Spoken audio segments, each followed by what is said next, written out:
हिंदी मराठी विवाद हे आपल्या राज्यामध्ये खूप मोठ्याने चालू होता. पण सरकारचा निर्णय हा आलेला आहे की हे भाषा कंपल्सरी करणार नाही.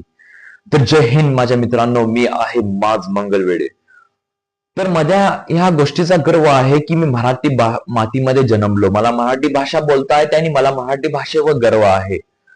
पण दुःख या गोष्टीचा होतो, आपण जर्मन शिकलो, जॅपनीज शिकलो, रशियन शिकलो, इंग्लिश शिकलो, जगातली प्रत्येक लँग्वेजवर आपण फोकस केलेलो आहे. पण आपण एक गोष्ट विसरलेलो आहे, ती म्हणजे आपली संस्कृत भाषा. आपले सगळे ग्रंथ संस्कृतमध्ये, आपली महाभारत संस्कृतमध्ये, आपली रामायण संस्कृतमध्ये, आपली पुराण संस्कृतमध्ये, आपले वेद संस्कृतमध्ये. पण जे व्यक्ती हिंदू होण्याचा दावा करतो त्या व्यक्तीला संस्कृत भाषा येत नाही. मला अंधभक्त लय दिसतात, पण मला संस्कृत ज्या व्यक्तीला येतो ते खरं भक्त असतो एवढं मला माहित आहे.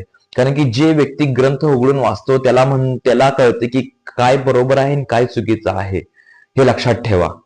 म्हणून मला असं वाटतं की संस्कृत भाषा आपण ही आपल्या मेन स्ट्रीम मध्ये यायला पाहिजे आणि पालकांनी आणि शिक्षकांनी सरकारने ह्यावर जोर द्यायला पाहिजे. हे तुम्हाला मत कसं वाटतंय? हा व्हिडिओ चांगला वाटला असेल तर हे शेअर करा. जय हिंद.